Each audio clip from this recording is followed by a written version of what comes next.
Welcome to the Landy Peek podcast. I'm your host and friend, Landy Peek, and I am thrilled to have you join me. In each episode, we will explore what makes life truly fulfilling: happiness, deep connections, and self-discovery.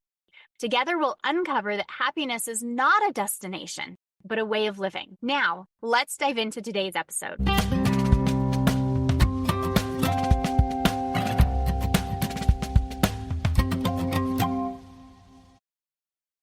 Why, hello there, friends. This is Landy Peek, and I am thrilled to have you back with me today on the Landy Peek podcast.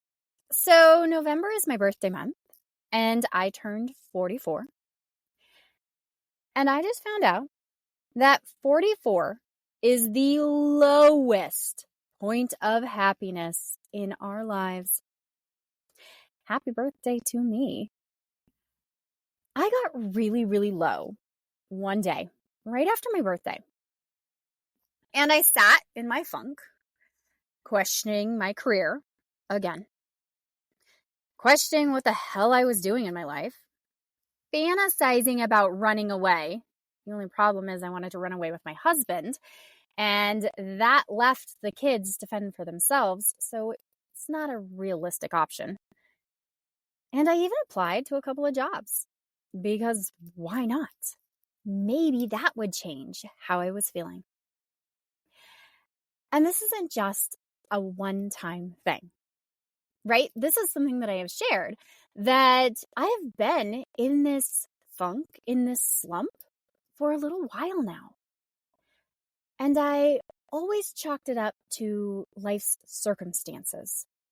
There were a lot of stressors. There was this, there was that. And what I really found out, it has nothing to do with my circumstances, but it has everything to do with my age.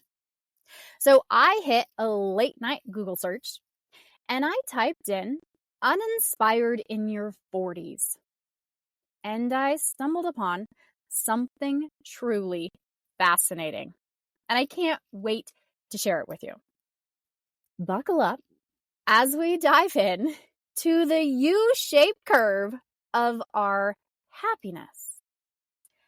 Because if you are like me and you have found that you're hitting your 40s and you're just not feeling it anymore, there's a lack of passion, of drive. The only times in my life that I'm actually happy are when I'm watching TV at night or having sex. The rest of the time, I'm kind of blasé. And I don't want to live the rest of my life in this space where I'm excited to turn on the TV after the kids go to bed. And that's my happiness. And so I was fixing it with these happiness hits, trying and striving for these things that would make me feel good, make me feel alive again, make me feel like I actually wanted something. And what I found in my late night Google search may apply to you too. So there was a collaboration between researchers from the University of Warwick and Dartmouth College. And they've been exploring happiness and satisfaction over the last 30 years. And their study has included 80 different countries and over 2 million people. Their paper was called, Is Well-Being U-Shaped Over the Life Cycle? And the University of Warwick, Professor Andrew Oswald said, in his study, some people suffer more than others, but in our data, the average effect is large. It happens to men and women, to single people and married people, to rich people and poor people, and to those with and without children. Nobody knows why we see this consistency. It's an age thing, right? That's all I'm getting. It's got to be an age thing. So as I dug deeper, because I'm like, okay, this isn't just a me thing, because I also see it with my husband in this like blasé of life. So He said what causes this apparently U-shaped curve and its similar shape in different parts of the developed and even often developing world is unknown. Oswald said it looks from the data like something happens deep inside humans. For the average person in the modern world, the dip in mental health and happiness comes slowly, not suddenly in a single year. This is definitely what I felt. Only in their 50s do most people emerge from the low. But encouragingly, by the time you are 70, if you are still physically fit, then on average you are as happy and mentally healthy as a 20-year-old. Perhaps realizing that such feelings are completely normal in midlife might even help individuals survive this phase better. So this is what I'm here to do today. I want you to hear this, that this midlife feeling of blasé, of feeling that slump, is normal. They're finding it in research across the world, that this age group is hitting this huge shift. And it is eye-opening. As I searched and I found different headlines like middle age, welcome to the misery club, and depression peaks at age 44. This is a thing. And honestly, I had no idea it was a thing. My very first inkling that it wasn't just me was that my friend Jen and I were complaining about the same exact thing. That it was almost word for word. And then I started talking. And I started talking. And I started asking. And I started opening up about my journey with my friends, with clients of similar age. Hey, I'm just curious. And it started really making sense. That it wasn't just a me thing. And I was chalking it up to a perimenopause thing. But it wasn't just women. And so the research that I found was just fascinating, as it is putting the puzzle pieces together of the things that I'm experiencing, my friends are experiencing, my husband's experiencing in this stage of life. So this U-shaped curve that they found in the research is showing that you actually hit your low at 44. Which I guess is a good thing because I just turned 44 and then it's all uphill. So the way that I can reframe it is I've literally hit the bottom. This is it. This is the lowest I can go. And it's all an uphill journey from here. It's so interesting that we never talk about this low, right? And as a woman, I was definitely saying it's perimenopause. I was talking to friends about, oh my gosh, it's perimenopause. So while researchers aren't sure why there is this dip, they're really linking it to more internal changes than the external events happening in our life. But how many of us are in our 40s and we're facing so much stress and we're balancing us, a career, partners, kids, aging parents, and it just feels like a lot. And so we might begin to measure our lives against others. And like me, start reevaluating our dreams. And this study, it really ignites thoughts about resilience, which I love. It's a topic I'm so incredibly passionate about. It's all about taking charge, focusing on what we can change, and not depending on others for our happiness. Isn't it empowering to think that we could be the architects or the authors of our own joy? So I guess for me, one of the biggest takeaways is that it serves as a gentle reminder that we get to take charge of our happiness. We get to embrace our resilience and we get to shape our mindsets. But sometimes when we're feeling those dips, when we're feeling those lows, time is one of the biggest factors in why. And so while we can subtly shift and shape how we see it, because our perspective is often more in our control than we realize. It's really giving ourselves grace and understanding what we're going through.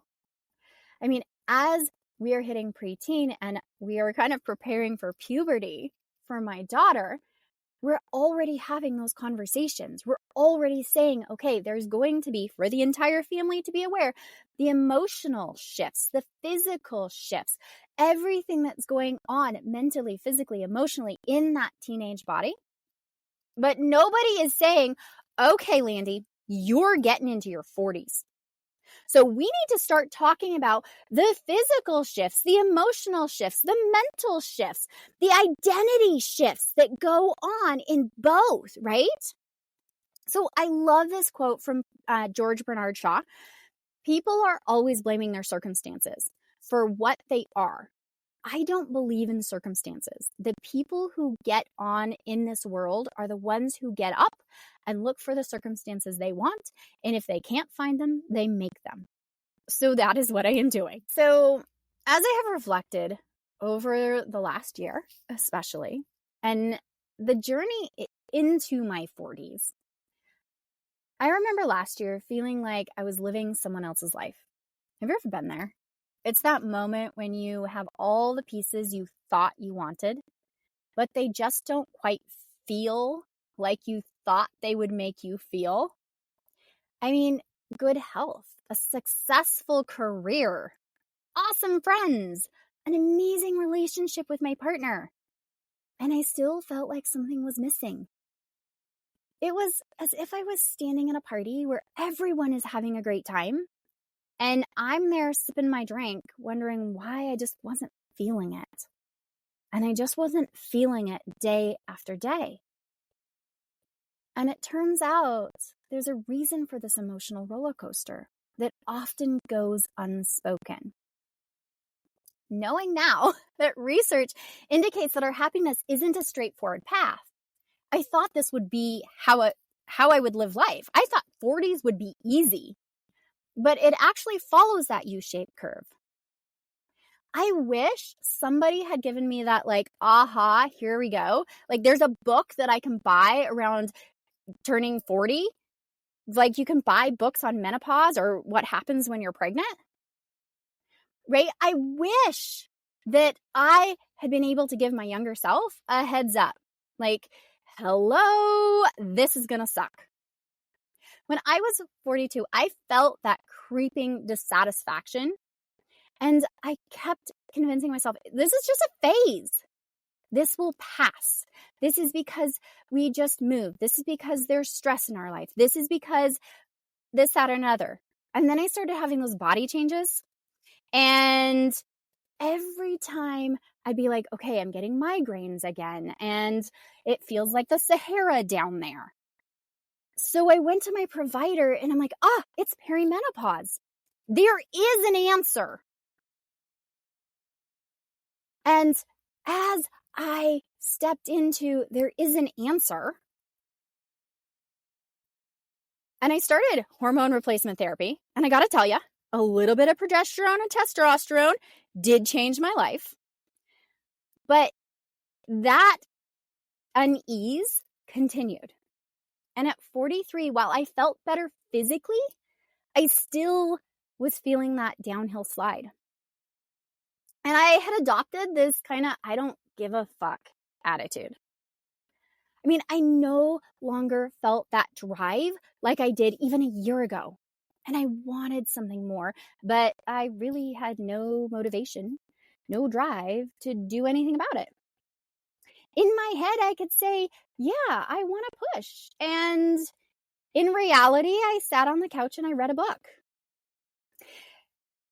By the time I hit 44, I had this nagging feeling that I had missed something important. It was if that dissatisfaction has moved in permanently. I was stuck. I felt stuck. I said I was stuck, and I kept saying I'm stuck. And I spent so much time finding reasons why things couldn't work that I never ever gave space for things to work. And it wasn't until I really started digging, until I started looking and shifting my perspective, that I started having some ahas. This midlife slump isn't just a human experience. Even chimps and orangutans go through it. It's like we hit our 40s and our emotions have to go through a reboot. And the cool thing is it's shifting our focus from chasing achievements to cherishing connections and community, to looking at things more like my legacy versus my accolades. And yes, we can still do both. But it's good to know that I am having that internal shift. I am going through unpuberty, as my daughter calls it. It is like adolescence, but in reverse, right? It's without all the awkwardness, although it does still feel awkward at times.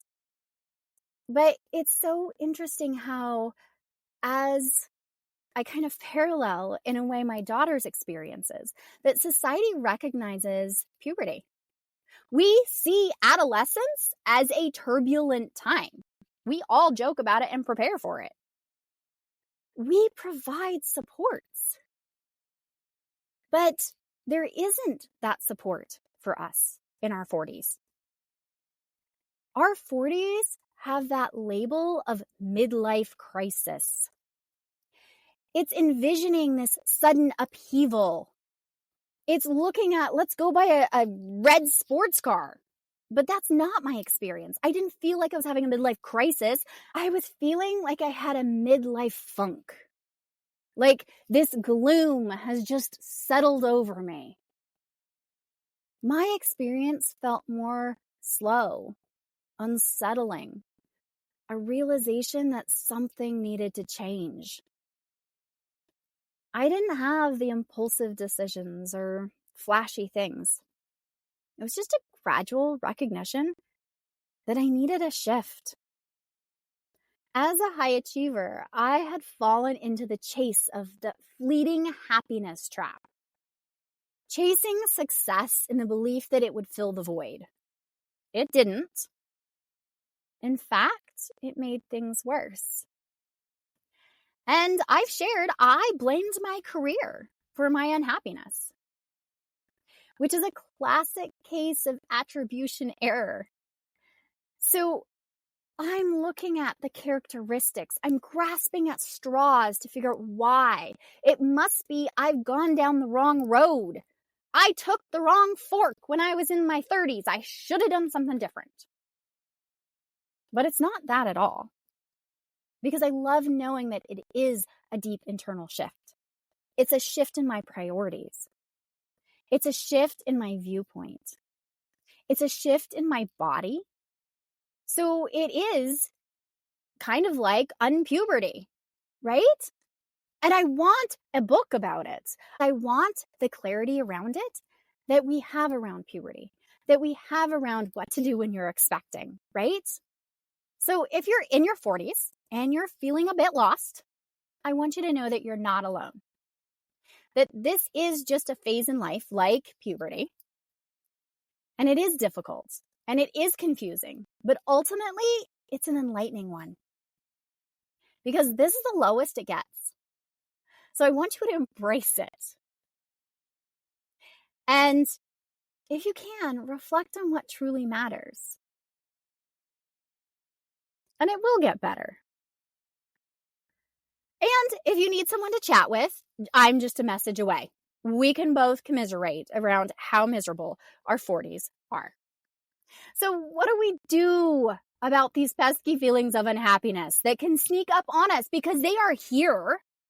And while temporary, they're here to stay for a little bit.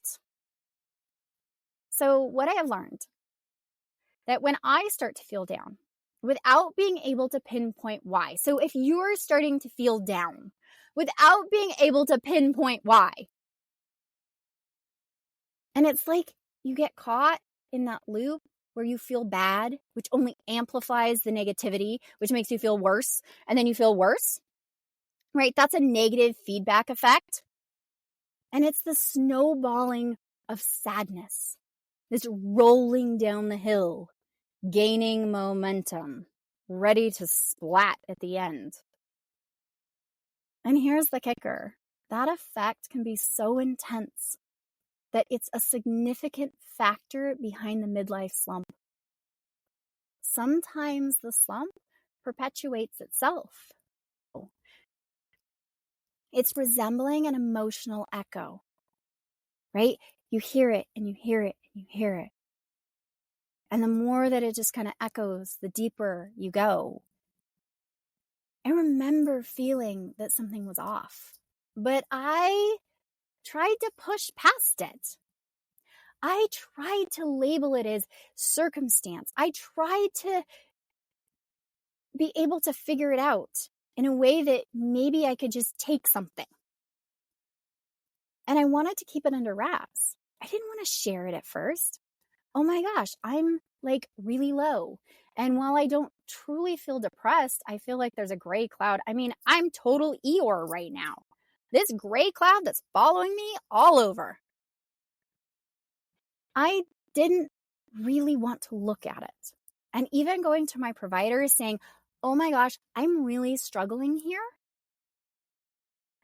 And her saying, sounds like perimenopause, was scary. But once I had that, this is it. I felt like I was normal. Like it wasn't something that I was going crazy, but it was something that was happening to a lot of people. And I was so grateful.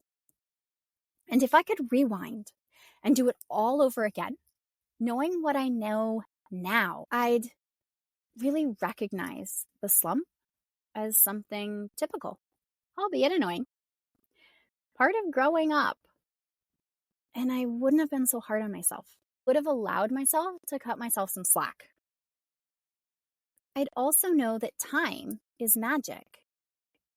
And instead of trying to talk myself out of the dissatisfaction, I'd allow myself a little bit more patience and acceptance. Because for most people, this slump not only ends, but also sets the stage for a surprisingly happy resurgence. Like 50's supposed to be amazing.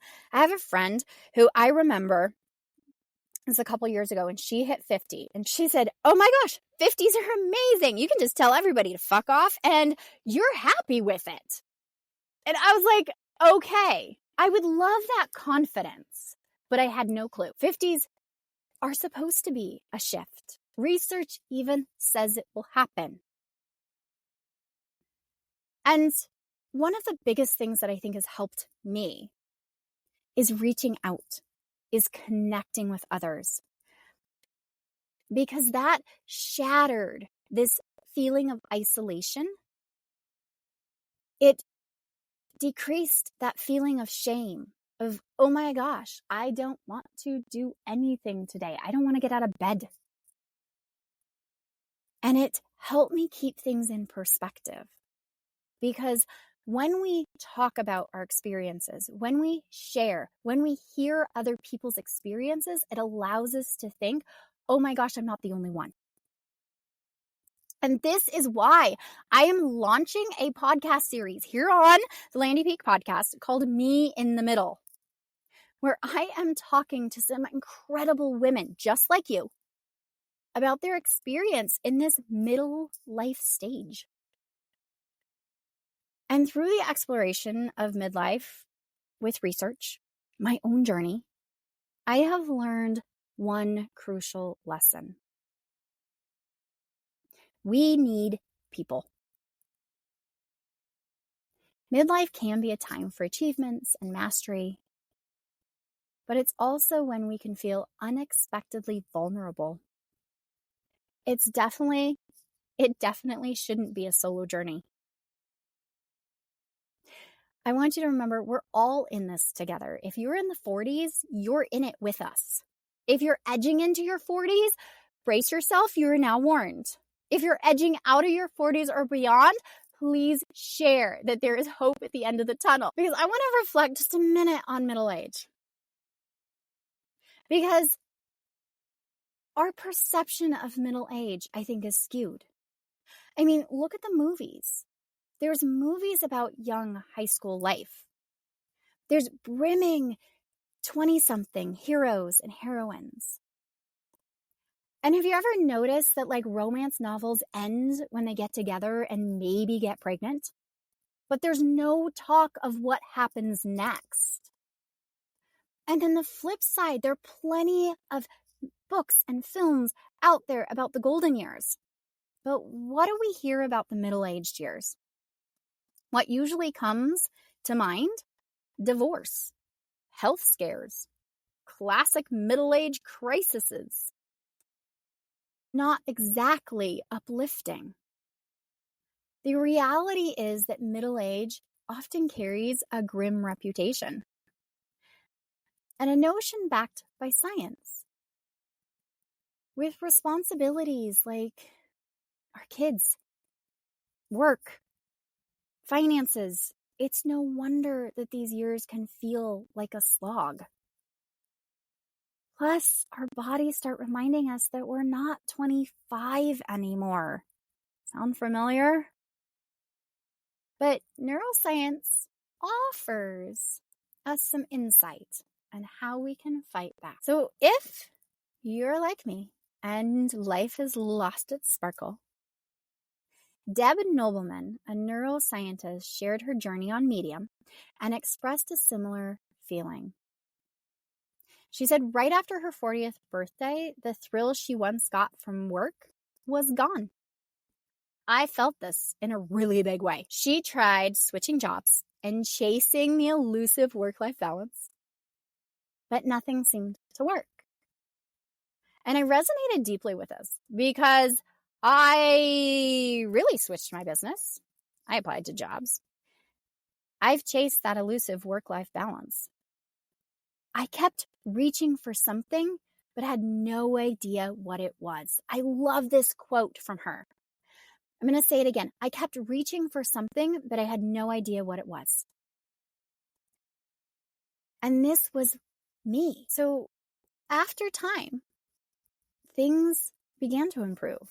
A little soul searching helped her climb out of that gray hole. And she talks about her first realization, which is the importance of changing priorities, not circumstances. When we reach middle age, the urge to shake things up can lead to drastic changes and those cliche middle-life crises. But instead of merely altering our surroundings, hence painting my whole house, maybe if we dive deeper and knowing that as we age, our definition of happiness evolves, right? We talked before about it goes from chasing the achievements to making a difference. And this one hit me, to leaving a legacy. Hello, podcast. Because at one point I thought, how cool would it be if when my kids hit 40s or if something ever happens to me, here is a wealth of advice that I would love my kids to hear and benefit from when they're my age, going through the same damn things. So if we can embrace these shifts, it can help. Knowing this is a thing and not just me completely helps. It's also letting go of our old priorities and tuning in deeper to that inner voice. Even if it means we're confronting an identity crisis. And this shift was pivotal for me. Next, she emphasized the need to stop used to living. This was something I started to really feel. Sure, things change as we age, and that can be hard. Our running times might not be what they were. We might feel more tired, might feel more creaky. But instead of focusing on what's lost, we can focus on what's present. We can appreciate the good stuff. Perhaps looking at your kids are at a fascinating stage right now. Or you have more freedom to decline commitments that don't really serve you. Deb found a new why. And I think this is such a key thing. So as we look at our 20s and our 30s, right, success was my focus, and it probably is a similar focus for a lot of you who are listening, who are feeling the same angst and shift. But my motivation shifted drastically in my 40s, and neuroscience is backing this.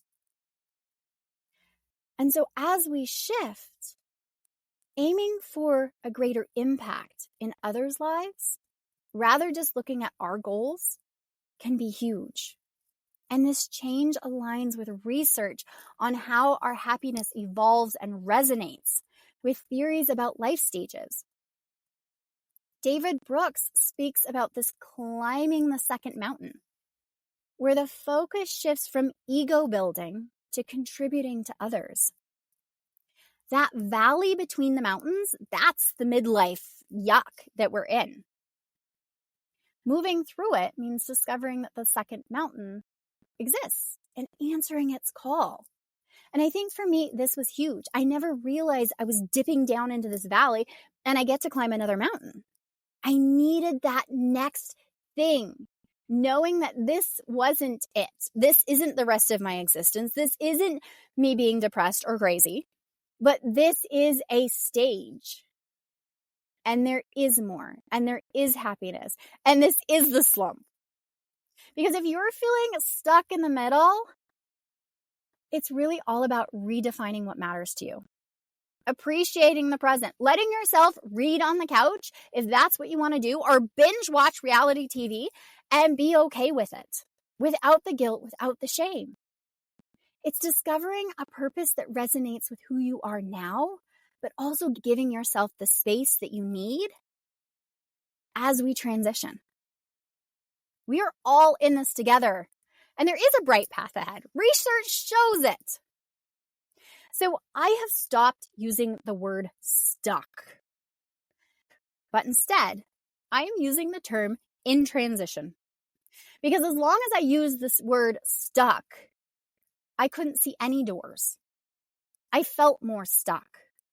I was spinning my wheels. I had no hope. But when I started using the word I'm in transition, doors started opening that I had no idea were even there.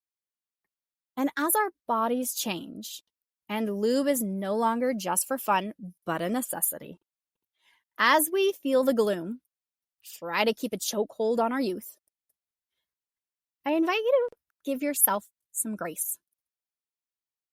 Remind yourself that this is the bottom of the curve, and it's only going to go up from here. Give yourself space to reevaluate what you want, and maybe just start thinking about the impact in this world that you want to leave, and not just the status or the money. Because at this stage in life, we don't have time to be people pleasers anymore. At this stage in life, we really get to focus on us and what we want. And no, you're not alone.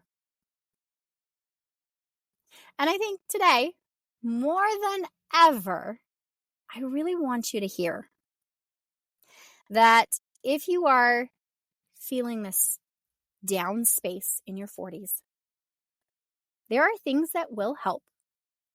I gotta tell you, hormone replacement therapy is amazing, and that this is a stage in life. And you're not alone. And even though it's not talked about all the time and joked about and brought to our attention and we didn't know it was coming, it is a short stage in our existence. And it's only uphill from here. Climb that second mountain.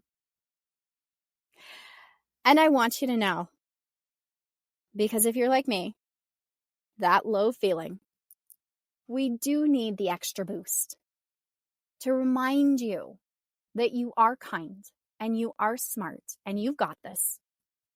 And you are fun, and you are funny. And you are an incredible human being. And I am so lucky to have you in my life. I do love you, and I like you. And I wish you all the happiness that there is for you today.